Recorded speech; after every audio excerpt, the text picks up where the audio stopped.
Hai unha película moi conocida que se fixo moi famosa porque además recibeu o Oscar, que se chama Mi amigo el pulpo, ou en castellano Lo que el pulpo me enseñó, e conta pois o día a día dun submarinista que entabla unha relación cun pulpo no que non solamente observa pois a súa vida debaixo da agua durante o largo dun ano, sino que ademais a relación que se establece entre ambos, non? O tema é que ese pulpo resultou ser unha pulpa, así que a vida que grava é desde que é pequeniño hasta que ela mesma termina por criar, non? O caso é que gran parte da súa vida o pulpo pasa escapando dos depredadores, entre eles e sobre todo na película escapa dun tipo de pequeno tiburón como este que teño aquí hoxe, que todos conocedes xa. Este é unha rouxa, un melgacho. O vídeo non se gravou en Galicia, gravouse noutro lugar do mundo, onde hai pois outro tipo de tiburón, pero moi parecido a este. É que non todos os tiburóns son enormes nin viven cerca da superficie. Hai especies de tiburóns como este que son de adultos, piquiniños e ademais viven no fondo do mar. Estes ímolos a levar hoxe para comer porque ademais están moi ricos e son comestibles. E teño aquí por outra banda un pequeno pulpiño que o vou a coller con moito cuidado e vou a soltar agora mismo. Mirade, botou un pouquiño de tinta. Ás veces preguntadesme se o pulpo ten só unha carga ou ten máis. O pulpo ten varias cargas. Non o gasta todo dunha vez. Aquí o tendes, vou non soltar evidentemente porque é pequeniño, é un bebeíño pulpo. A ver se me vai porque se queda aquí como pejado. Aí vai. Bueno. Rápidamente cambia de color e colle como un color transparente para camuflarse incluso cando está na columna de agua. Bueno, aparte de coidar dos pequeniños, hai que coidar tamén de onde vive, non do mar. E ademais, contarvos unha cousa. Cando nos levamos peixe para comer, non levamos porque uns sean malos e outros sean bons. O submarinista fixos amigo do pulpo. E eses tiburóns que o perseguían eran enemigos del, pero ao mesmo tempo o pulpo é enemigo das nécoras, por exemplo, non? Ou de outros peixes que come, ou incluso ás veces ten dado o caso que cando o pulpo é máis grande que o tiburón, que é un tiburón pequeniño, pois pode acabar comendo tamén. As razóns que nos deben de levar a comer ou non comer determinado peixe ou pescalo son outras. As cuotas, as vedas, os tamaños, etc. Ese é o que nos temos que esforzar por facer. Nesta época do ano acabamos cheos de tinta moitas veces hasta as orellas. Nós, os capachos, a propia lancha e pola tinta do choco. Non pasa nada porque son gajes del oficio. Os machos dos chocos son con estes colores atigrados que vedes aquí, máis marcados, como este ou como este outro. As femias, en cambio, teñen un color como marronsiño, castañiño, pardo, máis suave, poden ter os colores atigrados, pero non tan marcados. Este tamén é un macho, vedes que ten os colores atigrados máis marcados, mirade para aí, en comparación ca femia, que pode ter un pouquiño, pero non os marca tanto.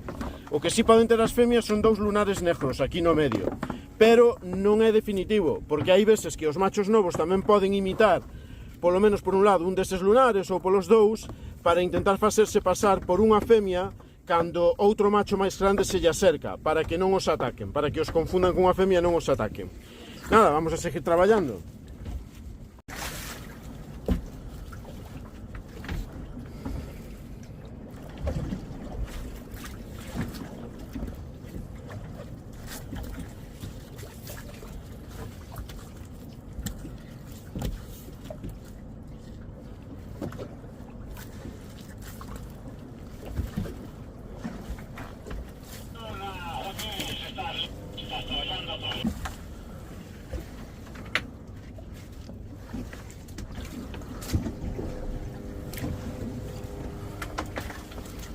Cando se anda o choco é normal que acabe todo hecho de tinta.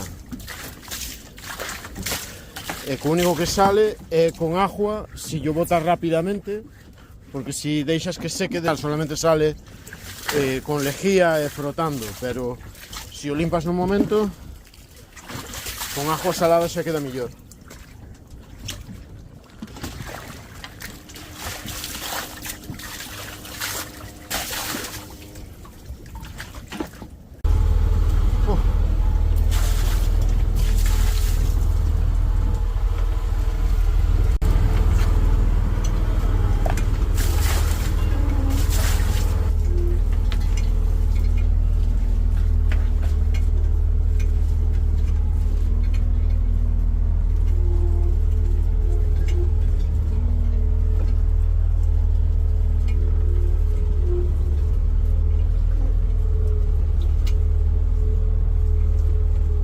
Hoxe, esta raia de mosaico que acabamos de pescar, voulle dar a volta, ímola a levar para vender, porque ahora mismo está permitido coller certo número de kilos diarios.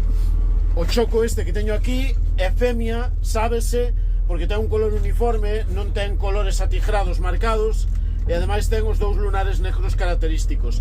Aínda que, como vos digo sempre, ás veces os machos pequenos, cando se están apareando con algunha femia, poden simular eses mismos lunares para que os machos máis grandes non os ataquen, pensando que tamén son unha femia.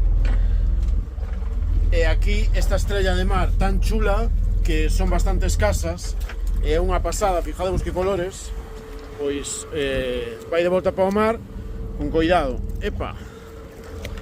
Aí vai, que chulada. Aquilo que se ve ali na punta é o Castro de Baroña.